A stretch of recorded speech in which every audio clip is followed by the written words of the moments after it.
Thank you for the 5 minutes that you will allow me, Mr. Chair. Good evening to everyone. I'd like to redirect, in the interest of national security, as what was mentioned earlier by Deputy Speaker J.J. Suarez, I'd like to direct my questions to Ms. Alice Guo. Ms. Alice, aware naman po kayo that you're still under oath. Tama po ba? Yes po, Your Honor. And Sige, please go on. Your Honor, I cannot disclose too much because I have 8 pending cases po at the court din po. Okay.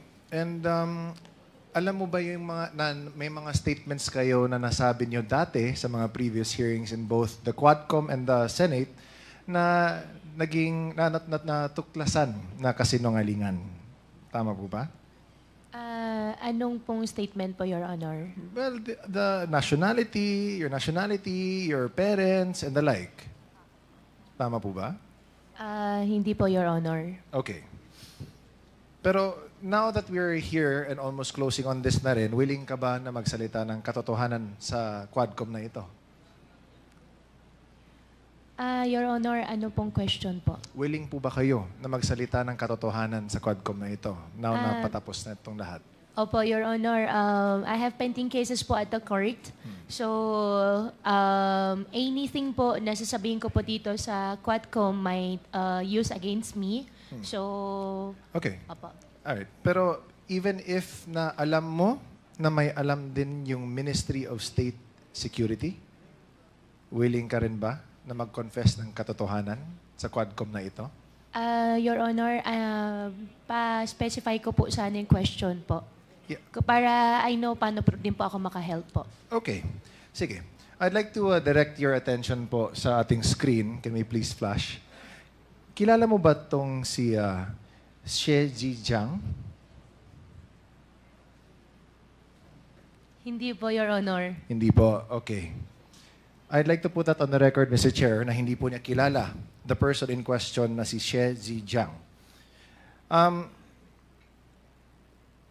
Nung nakarang mga hearings, and I'll just put this on the sideline lang because I will touch back on this one again, Mr. Chair. Nung nakarang mga hearings, sinabi niyo po sa Senado and dito sa Congress na ikaw ay Pilipino. Tama po ba? Yes po, Your Honor. And sabi niyo din na dito kayo lumaki. Tama po ba? Yes po, Your Honor. Dito kayo ipinanganak. Tama po ba? Yes po, Your Honor. I have my Filipino birth certificate po. And dito din kayo, Pilipino din yung mga magulang ninyo po. Ang alam ko po, ang nanay ko po ay Filipina po. Okay. And yung tatay mo? Tatay ko po ay Chinese. Okay. Now, let's circle back a few years before, more recently, yung sa pagtakbo ninyo bilang mayor po. Ano ulit yung naging rason ninyo kung bakit kayo gustong or bakit kayo nagdesisyon na tumakbo bilang mayor ng Bamban? Your Honor, unang-una po, Short answer lang, Ms. yes po, tatlo po kasi yung ano ko po, yung sagot ko po dyan. Isa po sa tatlo ay childhood dream ko po. Pangalawa po, sa Bamban po ko lumaki, gusto ko somehow makapag-share din po ng kung anong pong meron ako. Gusto ko rin po natulungan yung mga kababayan ko po. Pangatlo po, tinulungan din po ako ng former mayor din po namin sa town para sa kampanya din po. Okay. And saan kayo kumuha ng pondo para tumakbo bilang mayor? Your Honor, 37,000 po ang aming voters. Hindi po ganong kalaki. So, saan lang kayo kumuha ng pondo? Kasi kailangan ng pondo, di ba? Para magkampanya. So, saan kayo kumuha ng pondo? Your Honor, kumuha po ako ng pondo sa negosyo ko po. Okay. And itong negosyo is? Your Honor, lahat po ng negosyo ko po, sinampahan po nila ng AMLAC. So, I invoke my right against self-incrimination po pagdating po sa business po. Okay. Can we show the next slide? Gusto ko lang pakita. So, confirm niyo po, Ms. Alice, na kayo po ito sa likod po ng Ford F-150. And yan si Cassie, na nakasakay din ng Can-Am. Ano ba yan? Riker Sport 900? Tama ba? Your Honor, hindi po yung campaign. Yan po ay town fiesta po namin. Town fiesta lang. Opo. Okay. So, Very interesting. Kasi from what I remember, kasi ako mahilig ako sa kotse, pero yung kotse ko is a 2003 Camry. And medyo may kamahalan din yung mga nakikita natin dito sa pictures. But sige na lang. So this was a fiesta naman din and very festive. Pero kayong dalawa yung nasa picture, tama po ba? Yes po, Your Honor. Okay. So you deny lahat ng mga funding na nakuha mo for your campaign galing sa sarili nyo, sa businesses? Yes po, galing po sa sarili po lahat, Your Honor. Okay. Now, you didn't ask for any funding from any Chinese person, Filipino? Never po. Okay, sige. Filipinos po, may mga friends po na tumulong in kind. Pero finances po, wala po. Okay, sige. Now, Mr. Chair, if you would allow me, I would like to show a video to everyone. This is from Al Jazeera. And if I may, Mr. Chair, also request humbly that this may not be taken out of my time, as this is very revealing also in nature, if it's okay, Mr. Chair. Certainly. Thank you, Mr. Chair. Congressman Mario, the better Almario. Anyways, please, Comsec, can we please play the video? 我接收到很多这个中国公安部和“一带一路”的这个机密啊，一些事情呢还和最高层那位呢有关系。我被送回中国一定会遭到灭口啊！ Wang Fugui met Sher in prison and says he witnessed an attempted attack on him. 60-70个泰国人对我们10多个中国人进行那个无差别的袭击。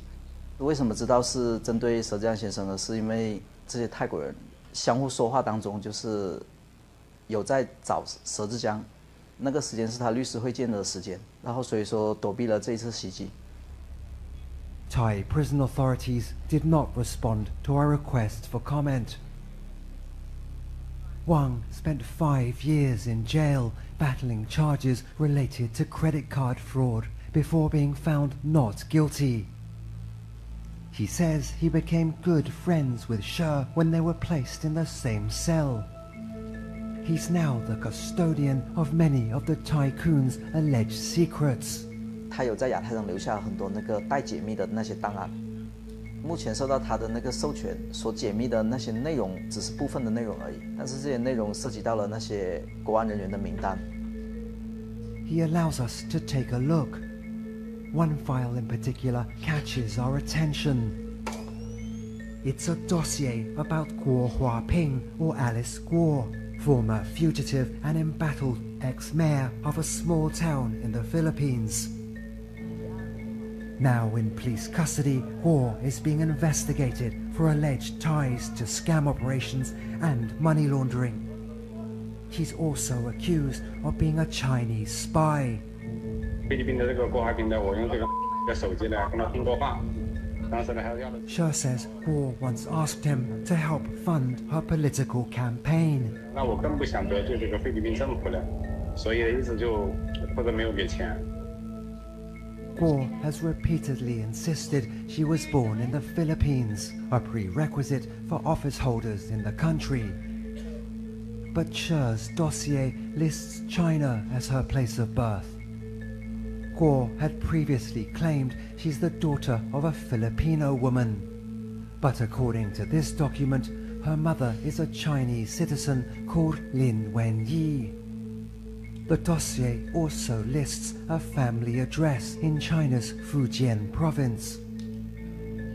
This is what our researcher finds when he visits the local office of the Chinese Communist Party. At a nearby village, residents shown photographs of Guo recognize her as the daughter of Lin Wenyi, the same name that appears in Sher's dossier. They say Guo was born here and only moved away towards the end of 2002. Sher says he has a message for the former mayor. 郭华平，生活是不可信的。我们两个，你看一下，曾经都为这个国安部卖命。你看看我的下场，要想不被灭口呢，就把真相呢，也告诉全世界。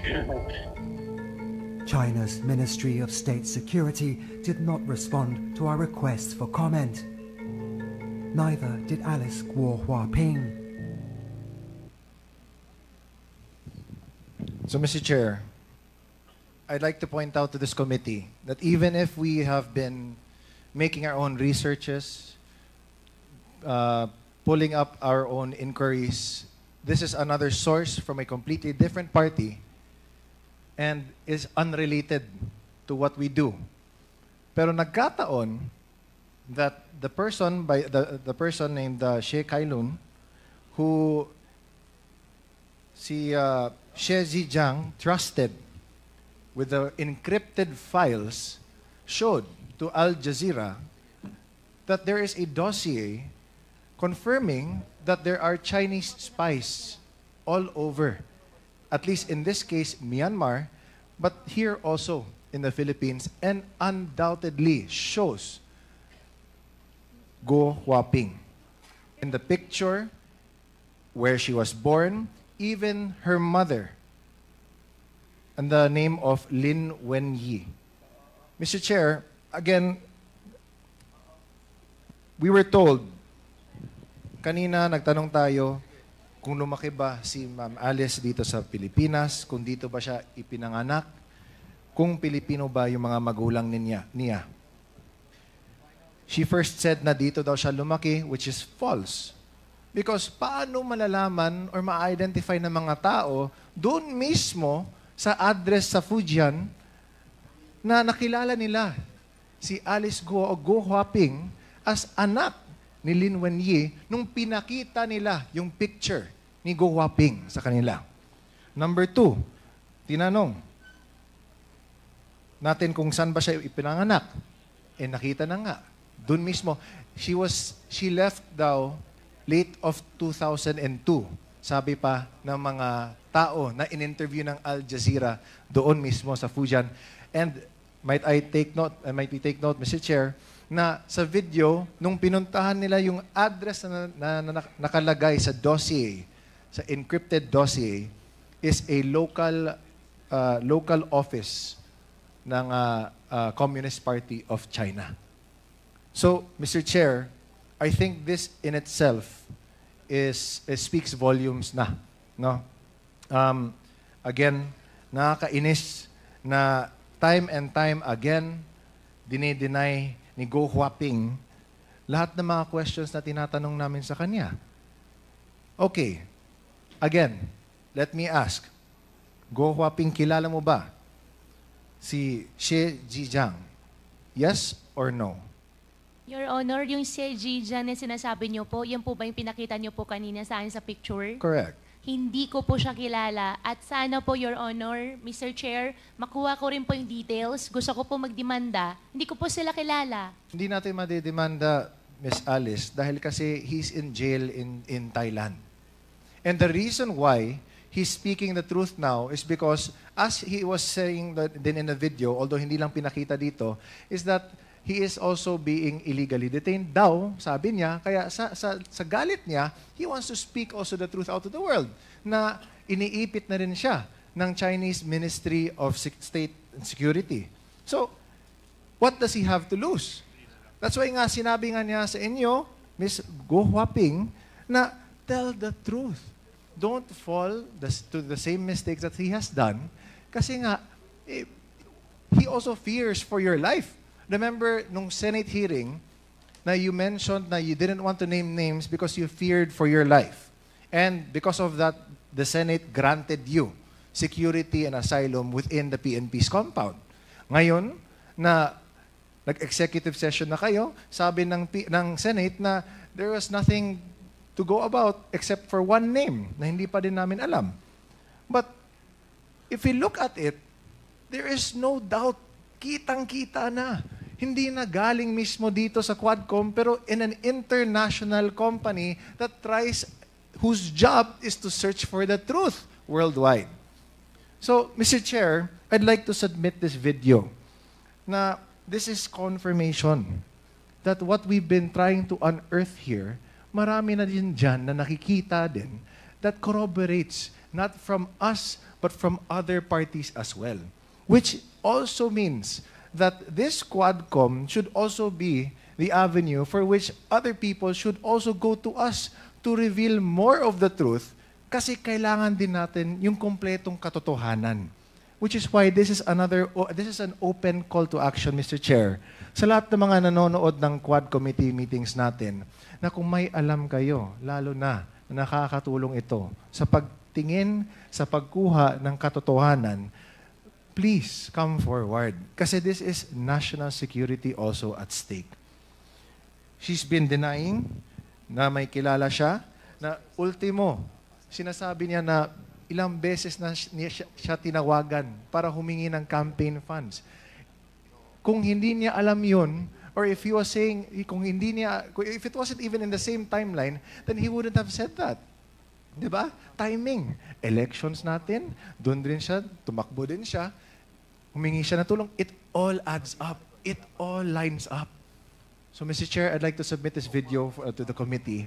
And I hope na people really try this time na mas marami pa na will come forward to speak truth to this matter. Thank you, Mr. Chair. Thank you, Congressman Almario.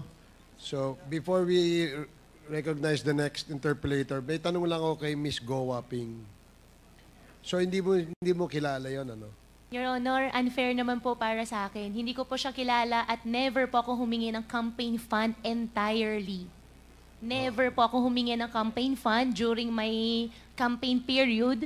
At nung video na pinakita po ni Congressman Chino po kanina, hindi ko po siya kilala. At gusto ko rin po na iparating sa lahat ng kababayan ko at buong Pilipinas na rin po. Mahal ko pang Pilipinas. Kasi nabanggit dun sa video na you're probably a spy. Hindi po ako spy. So, hindi ka spy. Totally po, hindi po ako spy. Hindi ikaw yung nasa picture. Hindi po ako spy, hindi po ako nasa picture, at hindi rin po, Your Honor, ako yung sinasabi niya. Kasi yung parang pinakita niyang dokumento, I don't know if that is a birth certificate from China, it clearly shows a picture that resembles your feature. Di ba? So, 1, 2, pangalan mo, yung Go Waping. Tapos yung place of birth mo, nakalagay daw doon. Nakalagay, China di ba? So, how will you now tell us and convince the Filipino people na ikaw ay hindi spy at ikaw ay hindi involved dito sa Pogo? Your Honor, I think our government agencies can prove din sa darating ng araw na hindi po ako spy dahil hindi naman po talaga ako spy. Secondly, yung tao po na nasa video po kanina, I'll find way para, hindi ko po alam kung paano, pero I'll talk to my lawyer, especially the network, magdidemanda po ako. Okay, sige. Thank you. The next interpellator is Congresswoman Migs Nograles. You're recognized. Thank you have 5 you, Mr. minutes. Chair. Before that, sorry, Ms. Alice Go, you said you will file a case against this Sheji Zian, and you said you will tell the network. Anong network to? Per my record po, kung di po ako nagkakamali, Al Jazeera Network. Okay, Yung thank nakita you. ko po kanina. Pero babalikan ko po kung tama po yung naisulat ko po, Your Honor. Thank you. Mr. Chair, I'll go back to some questions in relation to the video. So again, Ms. Alice Go, Mr. Chair, you are denying that you are Chinese spy. Hindi po ako Chinese spy. Well, Mr. Chair, wala naman atang spiya na mag-aamin na spiya siya. No. So, it really begs the question. But anyway, alam nyo ba, Ms. Go, na itong si She Zhejiang, na umamin na Chinese spy siya, na sinabi naman niya, kilala ka niya, ay inamin niya na dito siya na-recruit sa Pilipinas. Your Honor, I cannot answer your question dahil hindi ko po siya kilala. So, to put in record, Mr. Chair, this video showed, mahaba kasi to, it's an excerpt of the video, that inamin niya na recruited siya dito sa Pilipinas. In fact, can we show lang na nagpakita siya ng picture na nandito siya sa Pilipinas. I think it's one of the recruiters. Kung pwede lang natin mapakita yung picture na yon.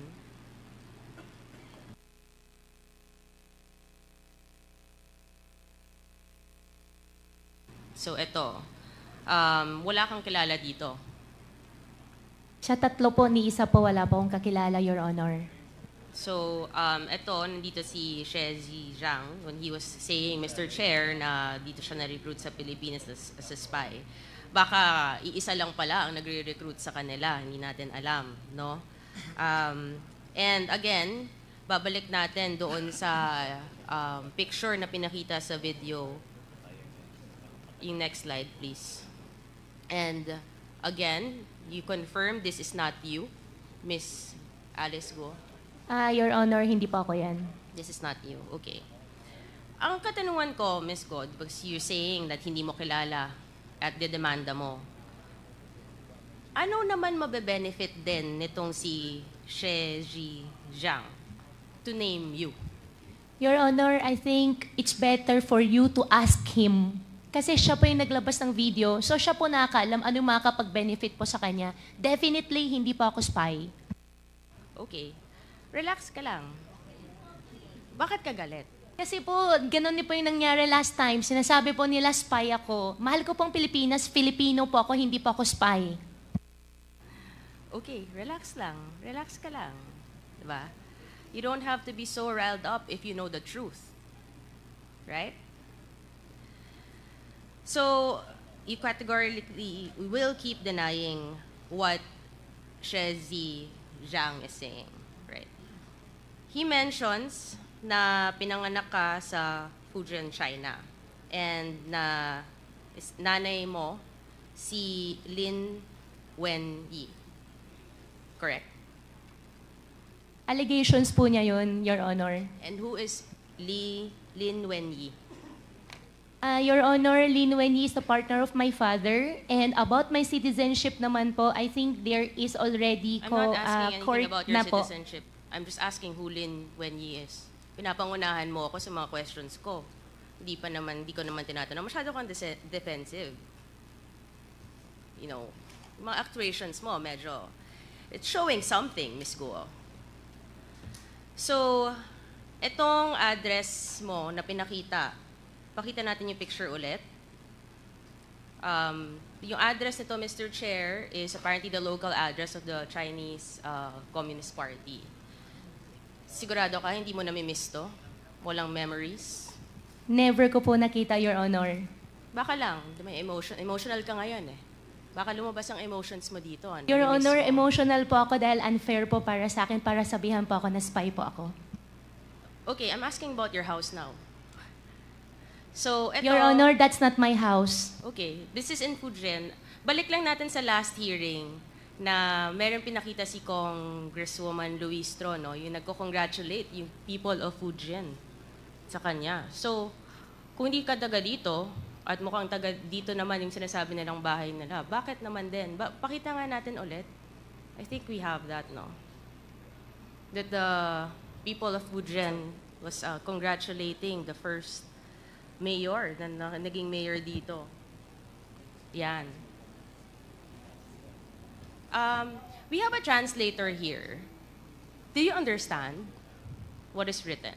Yes, this is like congratulating for winning as the mayor.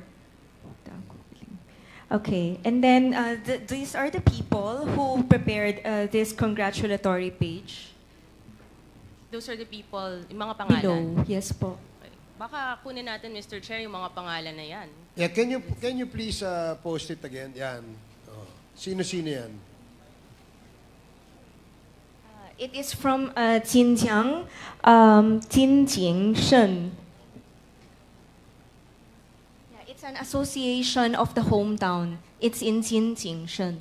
Which is in Fujian, I think. Yes, it is. Which is basically where what we saw in this video, Mr. Chair, kung saan talaga sinasabing galing ang si Miss Alice Guo, no? And then itong si Lin Wenyi na tinatanggi naman po ni Miss Alice Guo na hindi mo nanay, no? Which later on, nakakalungkot if she really is your mother, na you're denying your ties to your mother. Sinabi din sa documentary, Mr. Chair, na umalis nga daw siya, sabi ng mga residente doon, na umalis siya towards the end of 2002. From the previous hearings, we have a copy of the Special Investor Resident Visa. Yung next slide, please. yan, na dependent siya ni Lin Wenyi. Galing nga sila from Fujian. And it is January 12, 2003 na pumasok sila ng Pilipinas. So, the facts seem to be aligned. The documents that we have and we've been seeing seem to be aligned with this video that came out, Mr. Chair, na hindi naman natin alam bakit naman in-name din si Miss Alice Go na wala naman kinalaman ito sa atin. But apparently, there is that connection, which is scary. We go back to Lin Wenyi, which you have said this is the partner of your father, your Chinese father. Yes, Your Honor. Yes. And you said naman na you will only be into business with those you're very close with and those you trust, correct? Yes, Your Honor. Yes, you said that last hearing. And yung lumabas nga yung mga corporations, makita natin, pakita natin yung almost similar to the table that we showed last hearing or 2 hearings ago. Ito yung mga corporations mo. Ang daming beses lumalabas nga nitong si Lin Wenyi na lahat ng mga kasama sa corporations na yon are actually family members of yours. Your brother, your father, right? And ngayon, nanay niya. Itong Lin Wenyi. So it is a family corporation. So, Miss Alice, itong nangyari din sa video, meron sinasabing yung Yatay Group. Ito yung company ni Mr. She Zhizang. And actually, itong business ni She Zhizang ay katulad ng mga negosyong tinayo mo sa Bamban, Tarlac. There's a picture na alos magkapareho siya. And do you know that itong si She Zhizang, linked yung mga businesses niya, kaya nga siya nasa Thailand ngayon with human trafficking, extortion, and cyber scams, which are the very same crimes na tinitingnan natin ngayon, Mr. Chair, na nangyayari sa mga illegal POGO operations dito. If I may be allowed to play an excerpt of that video again, Mr. Chair, to show what's happening in Myanmar. Please proceed.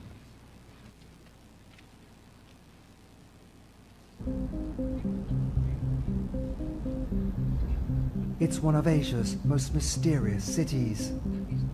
A pulsing boomtown in a war-torn region of Myanmar. You can see really just how close it is to Thailand, with just this tiniest river that separates them. Across the border is Yatai New City. Once a sleepy rural town, it's been transformed by vast sums of Chinese money. Judah Tanner used to run a school near where the neon-lit buildings now stand. It really is Myanmar's version of Las Vegas or Macau. Just a few years ago, it was rice fields and cornfields. Basically overnight, we've just seen it erupt into this city that just goes as far as the eye can see. It's Lunar New Year.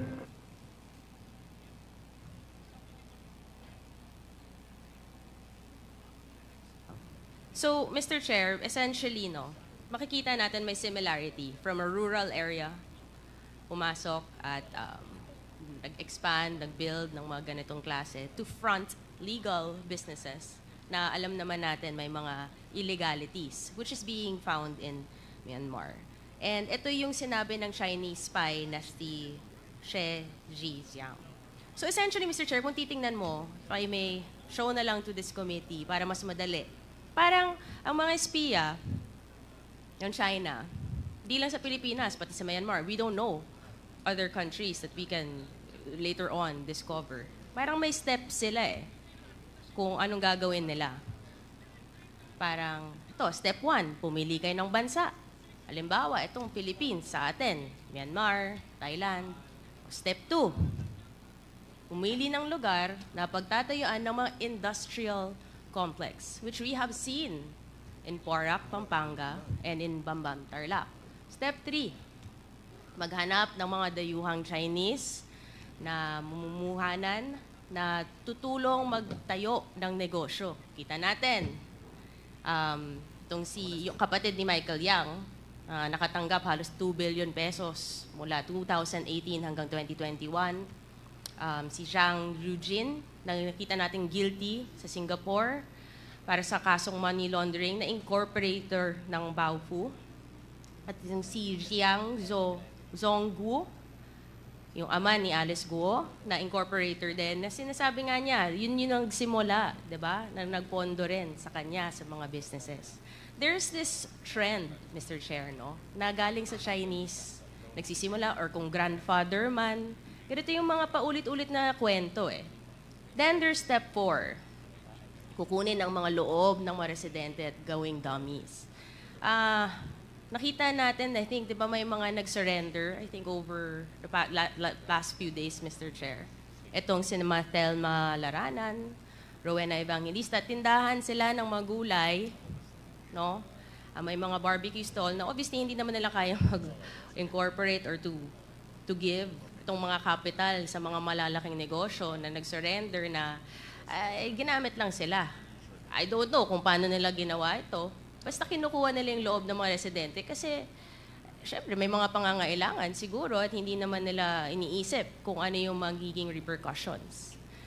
Then there's step 5 na maghahanap ng makapangyarihan na tao na may pera at impluwensya sa gobyerno na alam natin na tinatanungan natin na ngayon hindi na natin makita, Mr. Chair, ang dating presidential spokesperson, na kita natin, tinulungan niya, bigyan ng permit, ang mga pogo, known personality who's the lawyer, and owns several properties connected to what we have been seeing the past few hearings.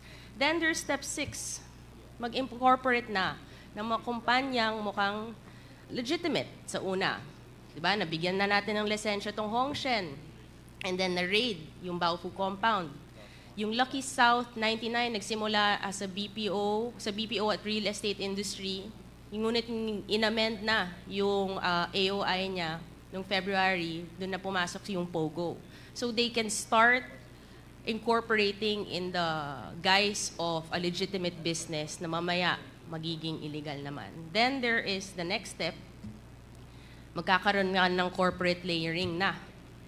At nakikita natin sa mga different corporations like Baofu, itong mga corporation ng mga Yangs, itong mga corporations nila Miss Alice Guo. Nakita natin sa Matrix today, there are so many corporate layers na pag tinignan mo, it all ties back to 2 personalities who are here. Actually, 3 personalities who are here na magkakasabwat, Mr. Chair. And of course, step 8. Then, dito na, pag nangyari na tong lahat, magkakaroon na ng illegal na gawain na may mga human trafficking, money laundering, illegal gambling, love scams, tax evasions, at iba pa. You know, Mr. Chair, nakakalungkot. So, ito, titingnan natin, steps 1 to 8. Mukhang ito ang kumbaga standard siguro nila or mission order ng mga espiya na to. Nakakalungkot na pumasok sila ng Pilipinas. Pinayagan silang pumasok ng Pilipinas dahil bawal sa kanilang bansa itong mga gambling, offshore. Pumasok ang China dito. They took advantage of our country, our laws, our citizens, our resources. Mr. Chair. Nakakatakot dahil hindi to one-sided. Lahat ng mga steps na to, mangyayari lang at pupunta sa next step kung pinayagan to ng gobyerno. There are steps and there are processes. At sinabi ni Ms. Alice Guo na our government agencies can prove naman daw. Diba? Kasi alam niya, hindi naman gagalaw to, hindi mangyayari to kung walang approval ng mga government agencies. So, paano to nakalusot, Mr. Chair? Yung tinitingnan natin. Kaya natin ginagawa to. Yung government ng Pilipinas natin, paano nangyari to? Para nakapasok ang China dito? Paano nakalusot ang isang Chinese spy dito? At malala, paano naging parte ang isang Chinese spy sa gobyerno natin na binoto ng mga Pilipino? Paano nangyari to? Sino ang pumayag na mangyari to? Akala ko ba, Mr. Chair, diba, the Philippines is not for sale. Yun yung sinasabi. Baka kaya naman palang the Philippines is not for sale dahil siguro as early as 2017 ay yung nagsimula tong lahat ay mukhang nabenta ng Pilipinas. So, sino ba ang nagbenta ng Pilipinas sa China? Yun lang po, Mr. Chair. And I will end again to Ms. Alice Guo with the message of your fellow Chinese spy to you. So sana medyo matauhan ka ng konti. Can we just play that message na lang po?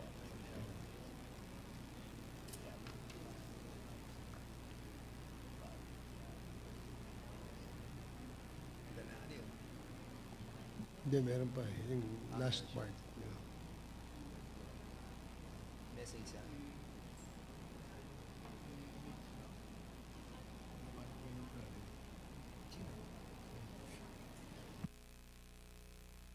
Yung part lang po ng message dun sa video. The last part. Yes, the last Can part. you fast forward to the last part? Yung statement. 我接收到很多这个中国公安部和“一带一路”的这个机密啊，一些事情呢还和最高层的未来有关系。我被送回中国一定会遭到灭口。 Sa last part po. Wang Fugui met She in prison and says he witnessed an attempted attack on him. 6起。 Sa last part lang po yung message po ni She Zhijiang.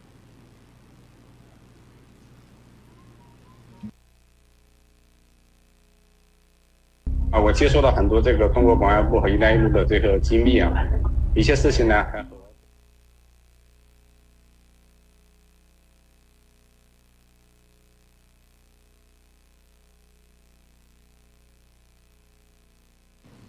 Sige po, yung sasabihin ko na lang kung nagkakaroon ng technical difficulties, hindi ko masasabi in Chinese, baka kasi mas makarelate sila eh, Mr. Chair, sayang, di ba? Pero, But there was a English translation Yes. sa baba eh. oo. Kung nasa last part kasi siya eh. Ayan, ayan. Ayan po.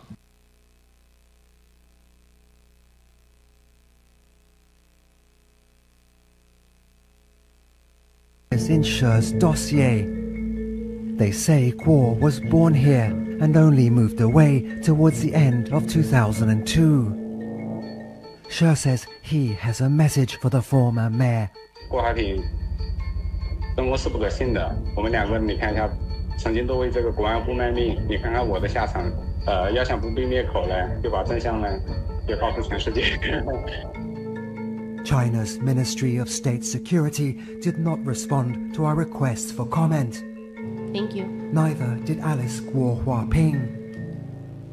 So, Mr. Chair, I end my interpellation with that. Thank you. Okay, thank you, Congresswoman Nograles.